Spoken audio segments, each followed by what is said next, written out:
आज हम लोग सीखेंगे कि संख्या रेखा पर -√2 को कैसे निरूपित करें।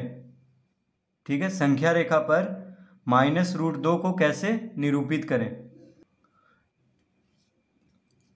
तो -√2 को संख्या रेखा पर निरूपित करने के लिए सबसे पहले हमें यह समझना होगा कि समकोण त्रिभुज में पाइथागोरस प्रमेय से क्या होता है, कर्ण बराबर √ आधार का वर्ग जोड़ लंब का वर्ग।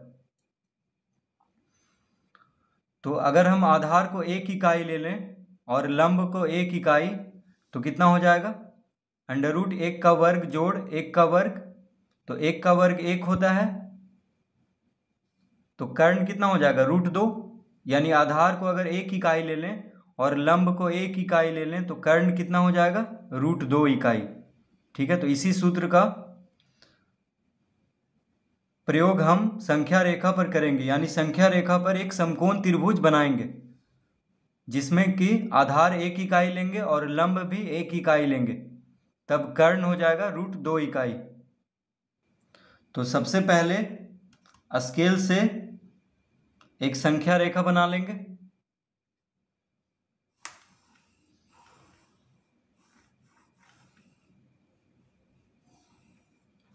इस तरह से, और इसका कोई नाम दे देंगे, x डैश। अब इस संख्या रेखा पर मान लीजिए हम यहाँ पे शून्य लेते हैं। ठीक है, हम यहाँ पे शून्य लेते हैं। तो संख्या रेखा पर शून्य के दाईं ओर धनात्मक संख्या होता है और शून्य के बाईं ओर ऋणात्मक संख्या। ठीक है, तो हमें ऋणात्मक संख्या यहाँ पे लेना है क्योंकि -√2 है, यानी -√2 को दर्शाना है। तो शून्य के बाईं ओर आएगा -√2, क्योंकि √2 क्या है, माइनस में है, इसीलिए शून्य के बाईं ओर ऋणात्मक संख्या होता है। तो बाईं ओर हम कहीं पे भी देखिए, कितना भी दूरी पे हम -1 ले लेंगे। मान लेते हैं हम यहाँ पे ले लेते हैं -1। ठीक है, यहाँ पे हम ले लेते हैं -1। तो शून्य के बाईं ओर ऋणात्मक संख्या होता है और शून्य के दाईं ओर यानी इधर धनात्मक संख्या। तो धनात्मक संख्या से अभी हमें कोई काम नहीं है क्योंकि -√2 को दर्शाना है, जो कि शून्य के बाईं ओर होगा क्योंकि माइनस में है √2। तो यहाँ पे अपने मन से यहाँ तक ले लेना है। अब मान लीजिए कि ये है 1 इकाई, ये कितना दूरी है, 1 इकाई। ठीक है, शून्य से -1 तक है 1 इकाई, ये हम लिख लिए हैं। तो ये तो अपने मन से ले लेना है और इसके बीच की दूरी को लिख लेना है 1 इकाई। अब जितना हम शून्य से -1 तक दूरी लिए हैं अपने से, उसको नाप लेना है। यहाँ से यहाँ तक इसको नाप लेना है। ठीक है, उसके बाद -1 पे रखना है और इस तरह से एक चाप बना देना है ऊपर में, इस तरह से एक चाप बना देना है। उसके बाद -1 पर एक लंब यानी बिल्कुल सीधा एक रेखा खींच देना है चाप से मिलाते हुए, यानी यहाँ से इस तरह से, इस तरह से इसको मिला देना है। तो ये तो यहाँ पे 90 डिग्री का कोण बनाएगा क्योंकि लंब है। अब क्या करना है, तो ये भी 1 इकाई है। कितना है, 1 इकाई है, क्योंकि यहाँ से यहाँ तक जितना दूरी है उतना ही दूरी हम लिए हैं। तो ये भी हो गया 1 इकाई। ठीक है, अब इन दोनों को मिला देना है। देखिए, शून्य और यहाँ पे इसको मिला देना है।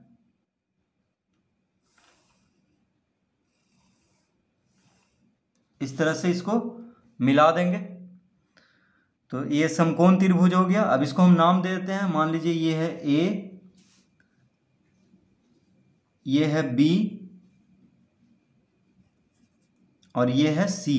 तो ABC हो गया एक समकोण त्रिभुज जिसमें कि आधार कौन है, BC है लंब है ए बी, और ए सी क्या है, कर्ण है, क्योंकि समकोण के सामने वाला भुजा यानी 90 डिग्री के सामने वाला भुजा को क्या कहते हैं, कर्ण। तो ये कर्ण हो गया ए सी, बी सी हो गया आधार, और ए बी हो गया लंब।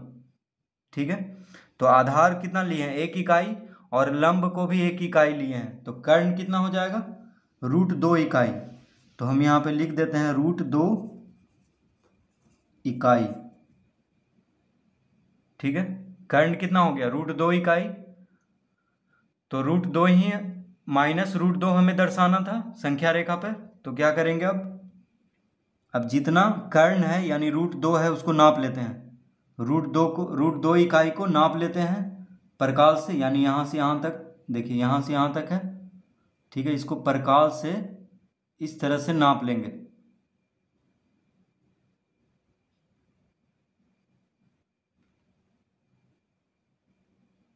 इस तरह से नाप लेंगे। ठीक है, परकाल से इस तरह से इसको नाप लेंगे कर्ण को, यानी √2 इकाई को। उसके बाद यहाँ पे परकाल को रखेंगे,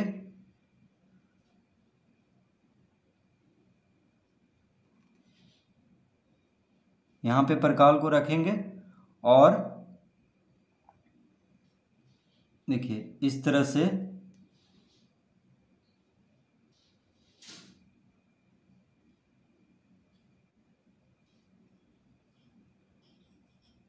इसको संख्या रेखा पर मिला देंगे।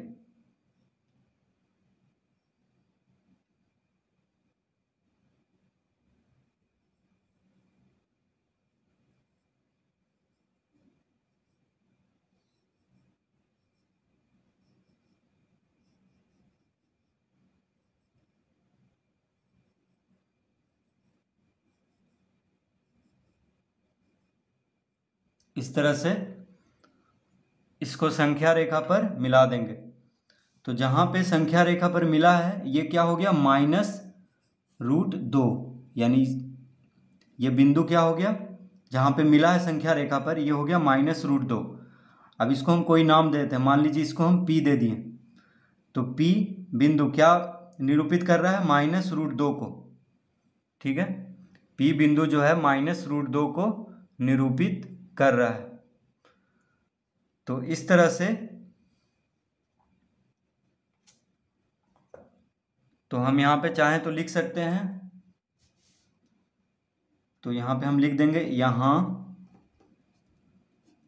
P संख्या -√2 को निरूपित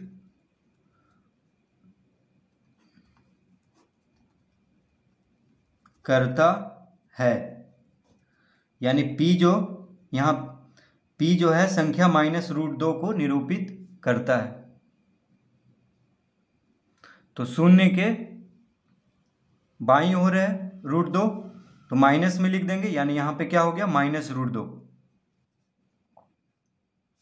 तो इस तरह से हम इसको संख्या रेखा पर दर्शाएंगे, यानी इसको निरूपित करेंगे।